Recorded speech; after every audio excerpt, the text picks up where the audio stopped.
Elite Dangerous has a long and complex lore stemming from millions of years ago to thousands of years into the future from today.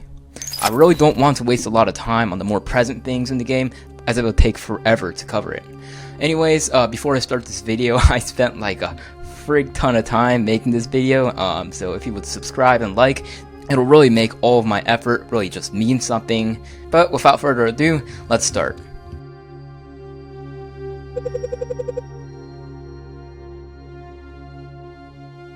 The lore of Elite takes place a few million years ago with the development of the Thargoid and Guardian civilizations. For the Thargoid side, their origins are mysterious, being essentially unknown. However, what is known is that they probably originated on an ammonia-based world and are millions of years old. Eventually, they developed advanced spaceflight technology and excelled at bioengineering, starting their spacefaring civilization. The Thargoids seeded countless worlds with barnacles to extract resources, and steadily grew the territory across space. The Guardians, on the other hand, had a much more human-like origin. They evolved as highly intelligent nomadic pack hunters that soon organized into clans billions of years ago. Their planet suddenly cooled down, allowing them to settle down and develop permanent settlements. Similar to humans, they created tools and shelters, domesticated animals, and developed technology. The domestication of animals led to the understanding of genetics, helping them eliminate many diseases they previously suffered from. However, from this understanding of biology, they also developed bioweapons as their main weapons of war, sparking arms races for the deadlier disease.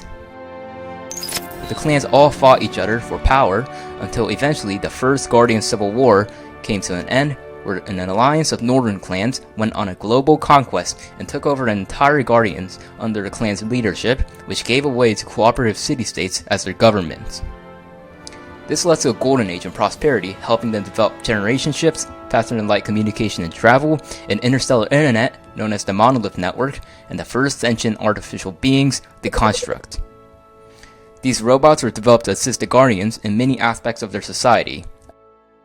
As the Thargoids and Guardians grew and developed, they were destined to meet each other. Unfortunately, it wasn't peaceful. The Guardians settled on planets seeded with Thargoid barnacles without knowing, which triggered a hostile response from the Thargoids, who saw the occupation as a direct act of hostility, as the barnacle marked Thargoid territory. As such, the Guardian-Thargoid War began with the Thargoids striking first. The Guardians, being enlightened and relatively peaceful beings, sought to communicate and come to a truce with each other by studying the Thargoid language.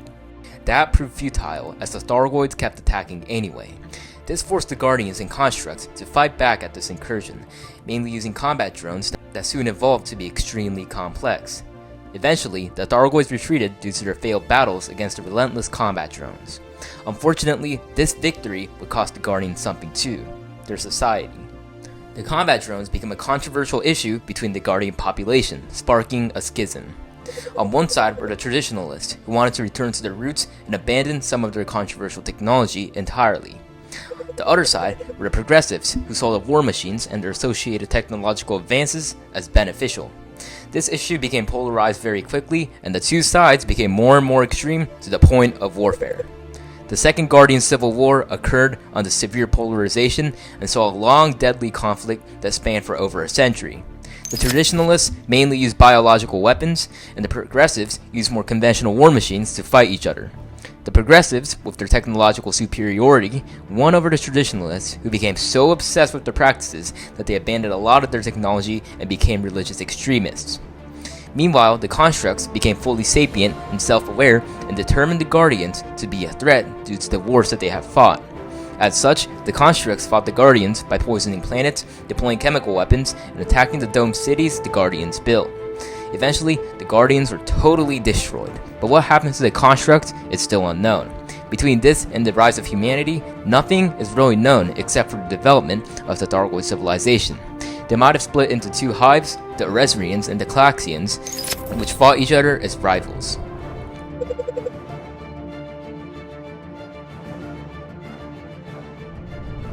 While the Guardians went extinct, the human race started to thrive. From the 1900s, the Industrial Revolution and other scientific advances led to the rapid development of humanity, albeit with devastating wars.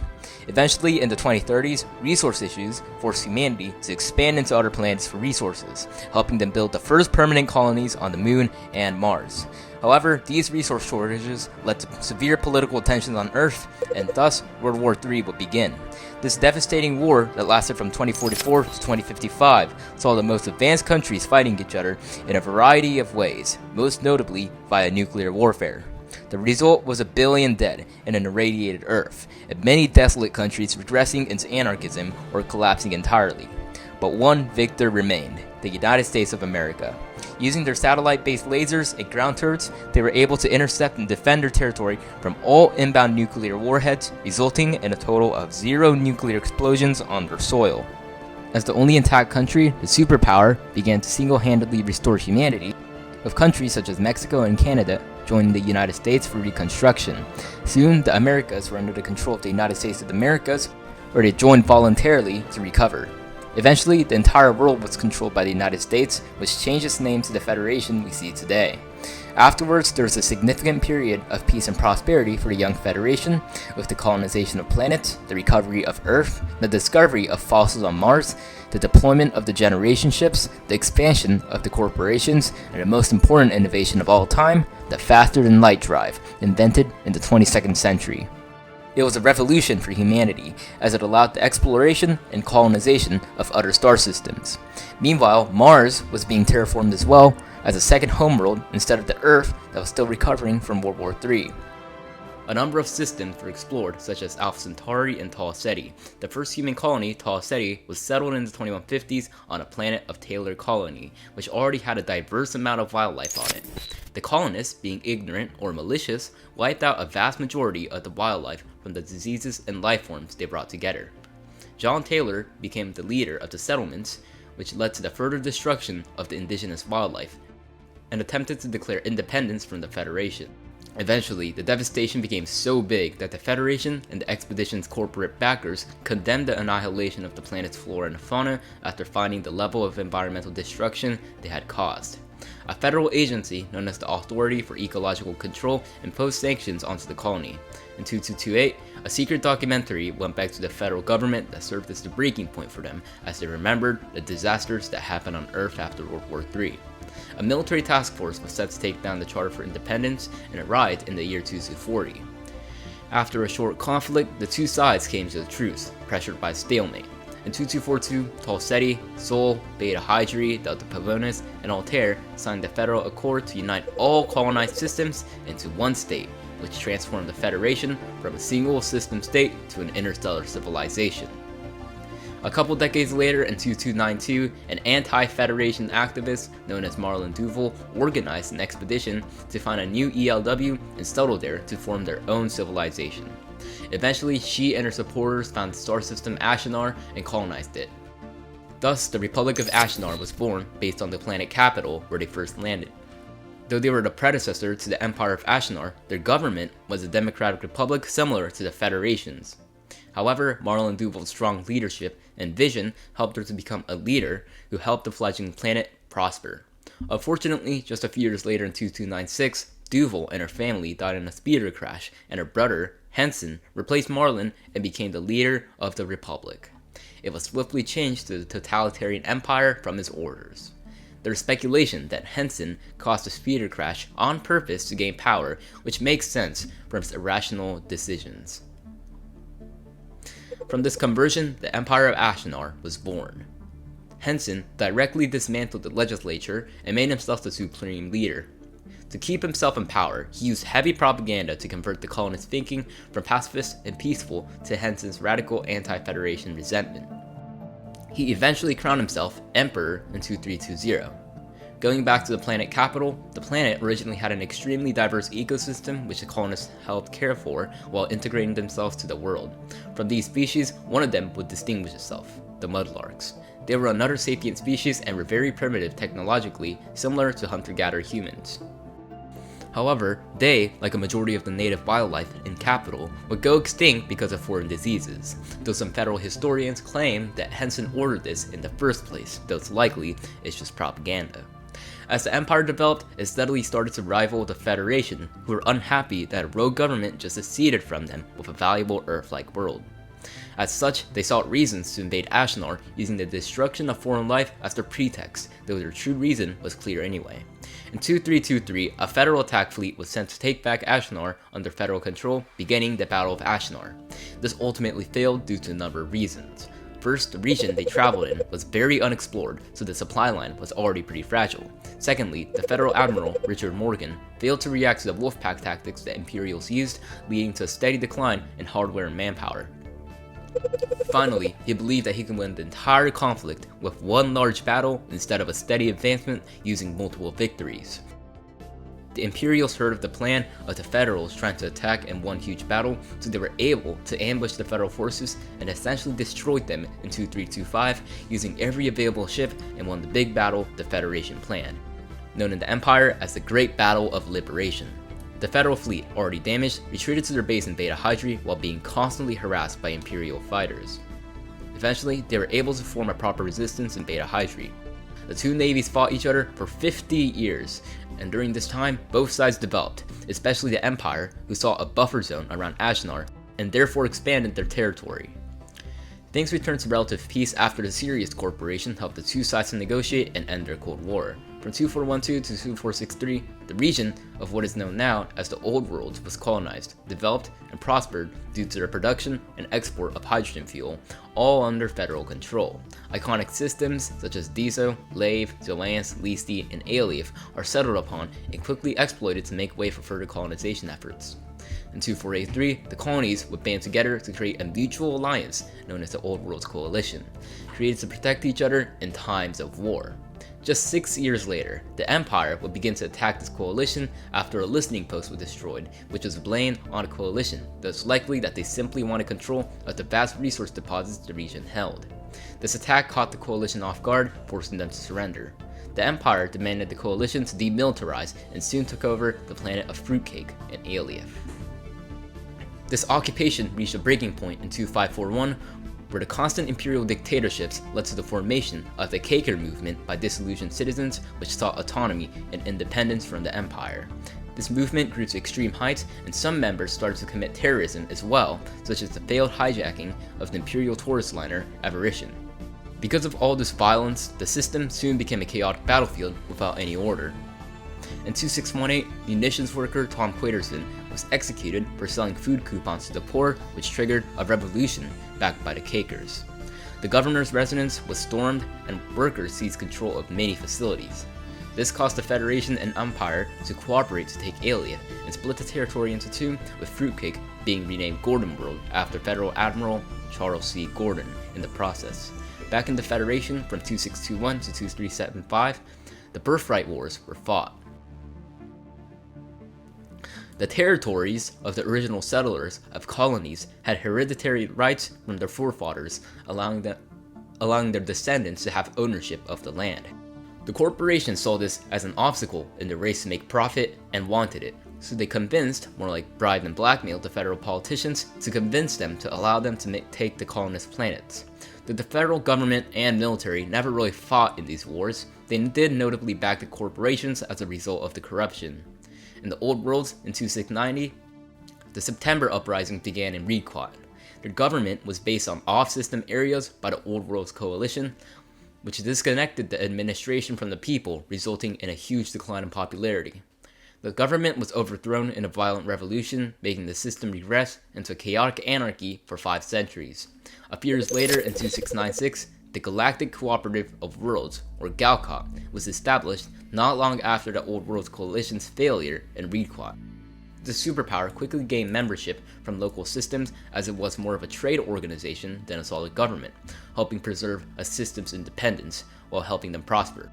4 years later, the first iteration of the iconic Python is developed and produced by Watt and Brittany shipyards. The modular space combined with the reduced costs means that it's open for commercial use by common people, leading to the rise of independent pilots, which would shape the future. Back in the Birthright Wars, many battles were fought between corporate and colonist forces on these planets and moons, notably an enclave where a band of ex-colonists bombarded the Federal Naval Academy in 2702. The result was a corporate victory, with a reformed Federal Navy which had small units stationed in every Federal system for faster deployment.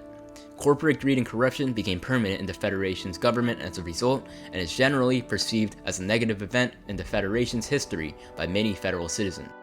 Entering the 29th century, Galcott reports a huge number of people missing in their space and near the Pleiades Nebula, becoming the first interactions between Thargoids and humans. The first ever recorded Thargoid encounter happens in 2849. A blurry image appeared to show an alien ship with the words Tharg on it, which led to the media labeling these aliens as Thargoids. Due to the lack of evidence, however, the aliens are dismissed as some joke or conspiracy theory. A few years later, Imperial soldiers instigate martial law on the planet of New California in the Alien system to start a genetic correction program on the inhabitants. The citizens call for help and the Federation responds. After a brief but intense battle between the two superpowers, the Federal Armed Forces come out as victors and are seen as heroes by the citizens there. In the 32nd century, the Pilots Federation established a ranking system for pilots, and Commander Peter Jameson became the first to get the elite rank. This is followed by the manufacturing of the Cobra Mark III and further lands. In 3111, covert expeditions funded by Azimuth Biochemicals began with a purpose to discover and reverse engineer alien technology.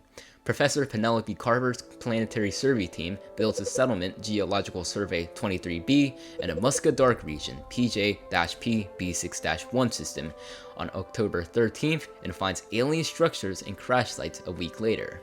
However, mysterious alien objects that were recently recovered from crash site caused equipment malfunctions, and as a result, Azimuth Biochemicals orders the team to wait for the megaship Atomaster to arrive, which deployed on October 26th. 3 days later, Carver's team is rescued, though a possible Thargoid battle occurred between them and the settlement, which might have been caused by Azimuth's rival company, Pharma Sapien.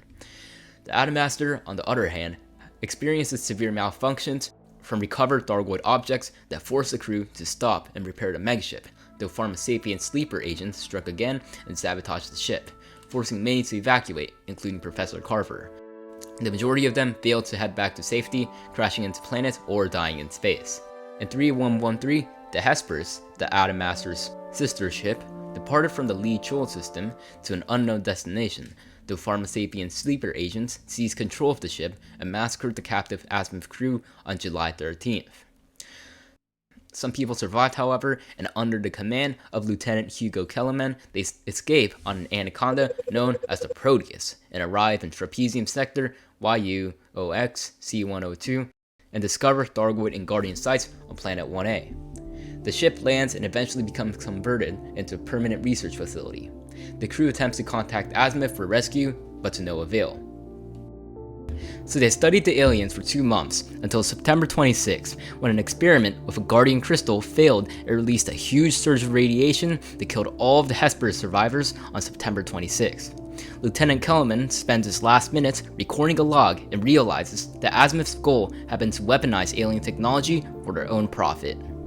In 3123, sightings of octagonal ships and reports of hyperdrive malfunctions occur from 3120 and are partially confirmed when Galcott found 2 wreckages of ships that seemed to take damage from an extremely powerful laser, more than what the humans could have mounted on a normal ship.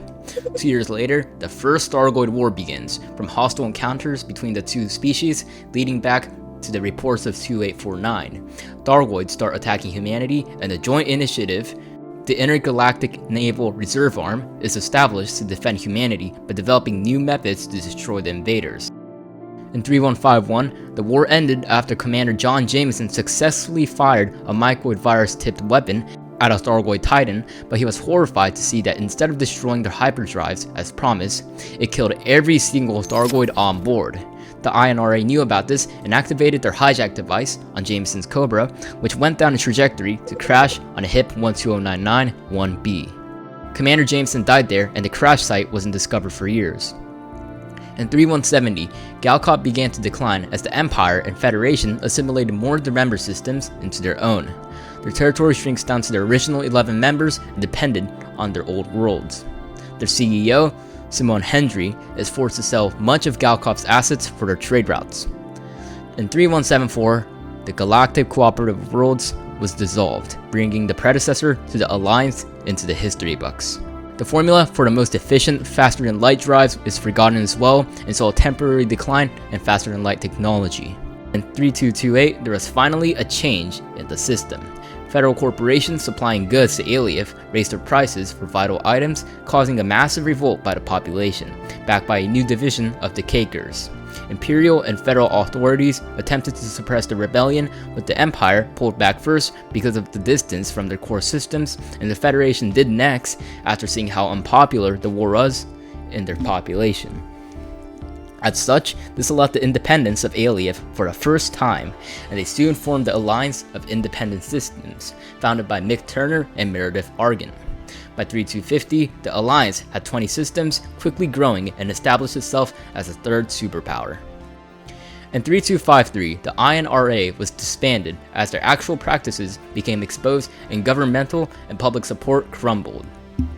2 decades later, in 3270, the club founded a secret expedition, Project Dynasty, to chart out new Earth-like worlds to colonize if the Thargoids ever invaded the bubble, as they learn of the Calaxians and Resrians from an unknown source. As these megaships, such as the Durara, were sent out, the crew started to see strange things in witch space and eventually went missing, never to return due to sleeper agents tasked with disabling the megaship and killing everyone, even themselves on board, to make the expedition as secret as possible.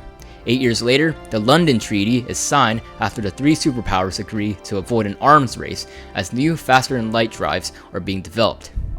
In 3297, these new faster-than-light drives were completed and began to be sold commercially by the Sirius Corporation, known as the Frameshift drive. Using technology derived from centuries of Thargoid research and accidents, the Frameshift drive made faster-than-light travel magnitudes faster than the previous models.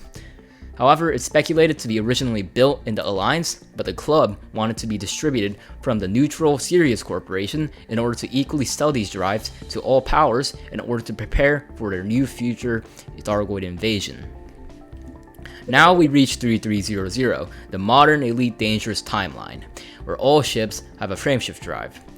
In 3301, humanity started to discover strange alien artifacts in the Pleiades Nebula, which was soon identified as Thargoid objects. Interest in the Pleiades Nebula spiked, and soon more and more things would be discovered. On June 2nd, the federal president's personal starship, Starship 1, would go missing with President Jasmina Halsey. In the Empire, on the other hand, Emperor Hengist Duval became sick and entered a coma in July. He made it out and recovered quickly, and attempted to marry Florence Lavigny.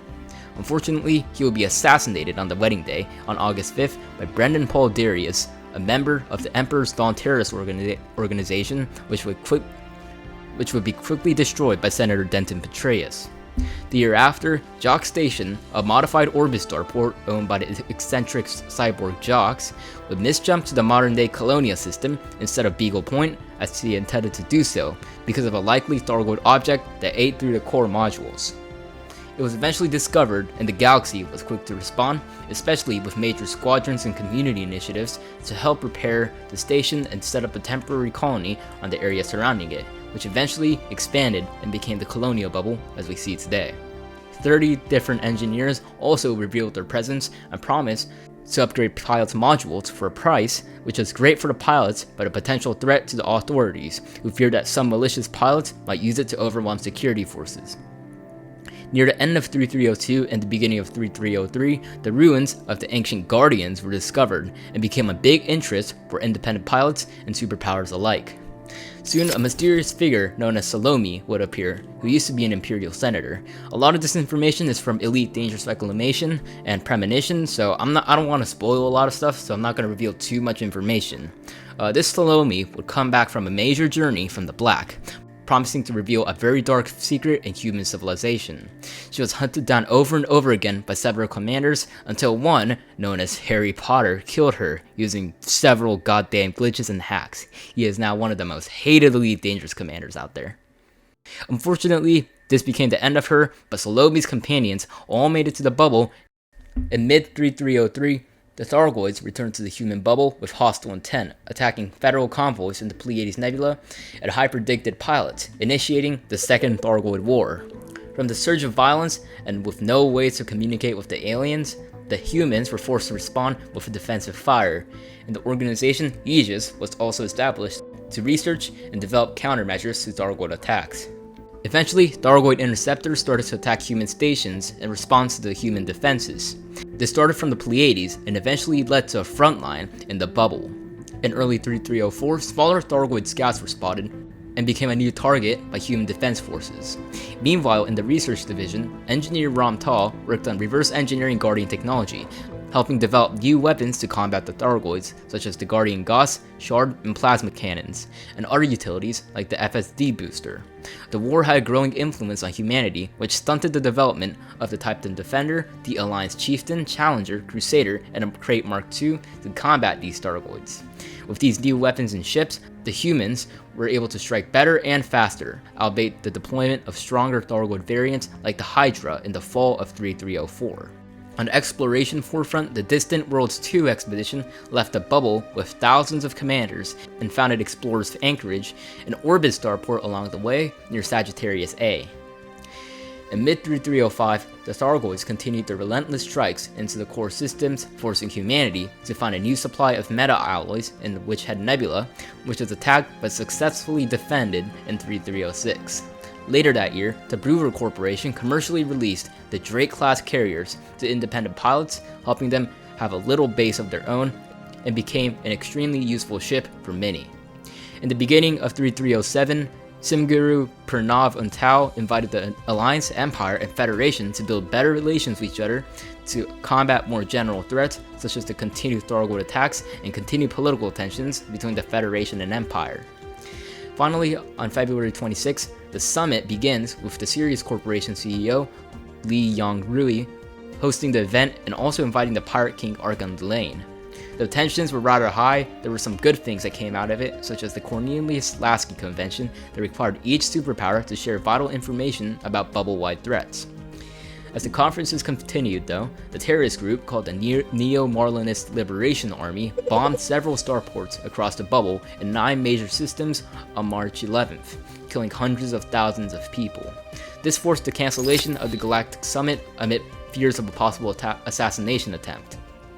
Less than a week later, the superpowers created the Affiliated Counterterrorism Unit, or ACT, to search and destroy the NMLA and Retribution for the terrorism. It was found that the mercenary company, Darkwater Inc., had trained the NMLA, and the Lords of Restorations were the actual masterminds of the attacks. This extremist group wanted to kill the Imperial family, seize power, and turn the Empire into a democracy by force. The Imperial Guard were dispatched to take these groups out in a large battle in the system of Summerland, and their mission succeeded by February 24, 3308. The defense agency Aegis was also shut down after the disappearance of the megaship Alexandria on January 18, 3308, which helped another competitor known as Azimuth Biotech succeed. In December of 3307, a mysterious figure known as Salvation promised to destroy all Thargoid threats with a super weapon using Guardian technology after using it to eliminate them from Maya, Merope, and Delphi. The superpowers agreed to support Salvation and his company Azimuth Biotech in developing their super weapon known as the Proteus Wave in HIP 22460. As community goals and initiatives sprang up to help Azimuth, Thargoid attacks became larger and larger due to the concentration of Guardian artifacts Azimuth needed, leading to many defensive battles in the system. After a few months of development, the Proteus Wave finally deployed on the 9th of August 3308, which worked at first to shut down the Thargoid ships in the system, but was met with a furious counterwave from the Thargoid site the weapon had been deployed on, which shut down human technology and revived the Thargoids, forcing all humans to evacuate and turn the tide in the war. The Thargoids had gained a way to become immune to Salvation's AX superweapons and called in 8 massive Thargoid Titans, or Stargoids, to start attacking human systems in full force. The Titans traveled from August to November 3308 and eventually settled in different locations throughout the human bubble. Once deployed, countless invasion fleets were dispatched, making it clear that this was a new stage in the war, and the Thargoids were here to annex all of humanity. A new and devastating Thargoid counteroffensive began with the help of the Anti-Xeno Initiative, Operation Ida, and other groups. At first, the battles were a struggle, but as Thargoid behaviors began to be predictable, taking back systems became easier and easier. Combined with the re-establishment of Aegis on February 12th of 3309, this war slowly became to a stalemate as humanity pushed back harder and better. New methods of traveling into the center of the mysterious Thargoid maelstroms became available, leading humanity to discover the Titan for a brief moment. The Thargoids, in response to the increased defenses as well as the discovery of their motherships, created new Thargoids such as the Hunter-class Thargoids and Revenants to increase their combat capability. The war raged on for even longer until August 1st, when the new Scythe variants of the Hunter-class Thargoids were spotted abducting humans en masse, especially after an analysis of the megaship Dedicant meant to transport Thargoid quotas from the Federation to the Alliance. Unseen structures known as Thargoid barnacle matrices were found recently, whose purpose is still not confirmed yet and seem to be a type of surface site by the Thargoids. And this is where the lore of Elite Dangerous is right now, maybe around 3309. This video took a ridiculous amount of time to develop, and researching all of the lore was difficult, especially for more recent events, so I'm sure I have missed some key events there. Anyways, if you like this video, Commanders, please just like and subscribe to support content like this. 07.